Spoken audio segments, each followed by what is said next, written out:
Hi guys! Welcome back. Today pag-usapan po natin yung tungkol sa transfer flight procedures. Meron po nagtatanong tungkol dito kaya gusto ko pong i-share sa inyo yung aking nalalaman regarding transfer flight. Disclaimer po muna tayo. Ang lahat po ng sasabihin ko ay base lamang po sa aking experiences at research. Sa opinion ko po, ang transfer flight at connecting flights ay may pagkakapareho in a way na kailangan mong lumipat ng aircraft or airlines para makarating sa iyong final destination. But for today, ang pag-usapan po muna natin ay yung tungkol sa transfer flight at abangan nyo po yung aking susunod na video na tungkol naman sa connecting flight procedures. Okay? So, let's get started. Pag sinabi pong transfer flight, required ka na dumaan sa customs bago ka makapunta sa iyong connecting flight. Tama po yung narinig nyo na connecting flight din po yung term na ginagamit nila, although ang susundin yung procedures ay yung sa transfer flight, especially kung ang connecting flight nyo ay from international to domestic. Ito po yung isa sa mga arrival ko sa NAIA Terminal 3. Ayan po yung signage na makikita nyo na may nakasulat na transfer at wala po akong nakitang signage na may nakasulat na connecting flight. So as you can see, lahat po kami mga pasahero, whether may connecting flight or wala, ay iisang daan lang ang aming nilalakaran hanggang makarating kami sa immigration. Para po mas malinaw, ipapakita ko sa inyo itong travel tip guide na galing sa Cebu Pacific. So, ayan po yung travel guide. For your information, nakalagay po itong travel tip guide sa seat pocket ng upuan sa eroplano.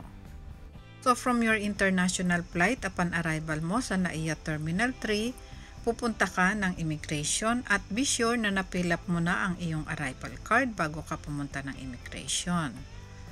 And then, bababa ka sa first floor para i-claim yung chinek-in mo na bagahe. And after claiming, pupunta ka na ng customs. And after customs, pupunta ka sa iyong transfer desk para ma-recheck yung bagahe mo, and just in case wala ka pang bagong boarding pass para sa connecting flight mo, pwede ka kumuha mismo sa transfer desk. Sila na po ang magbibigay sa inyo ng inyong bagong boarding pass. Kung Cebu Pacific ang sasakyan nyo para sa inyong connecting flight na domestic, papanik lang po kayo sa third floor at maghintay po kayo sa inyong boarding gate para sa inyong next flight. Kung Cebgo naman na flights ang inyong sasakyan, kailangan nyo pa po pumunta ng terminal transfer desk dahil sila po ang mag-a-assist sa inyo para makapunta kayo sa Terminal 4 kung saan located yung Cebgo flights. Meron pong free shuttle bus para sa Terminal 4. Kung sakaling NAIA Terminal 1 naman kayo galing at papunta kayo ng Terminal 3 or 4, ay ganyan din po ang procedure ng transfer flights. Okay?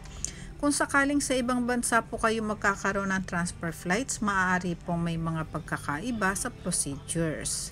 Para po sa mga magtatanong sa akin tungkol sa domestic flights sa Pilipinas, pasensya na po kayo guys, wala pa po akong experience na domestic flight sa Pilipinas as of now. I hope makatulong po itong video na ito, lalo na po sa mga first time magkakaroon ng transfer flight sa Pilipinas. Abangan nyo po yung aking international connecting flight procedures sa aking next vlog. Libre po ang mag-subscribe, kaya wag nyo po kalimutang mag-subscribe, and please like and share. Thank you guys for watching. See you again. Bye. And is punishable by law. In case of rapid change in cabin pressure, oxygen masks will automatically drop from the compartments above you. Immediately grab the mask and pull it towards you. Put it over your nose and mouth. Pull elastic band sideways for snug fit and breathe normally. Put your own mask first before assisting others. Keep it on until you are advised to remove it.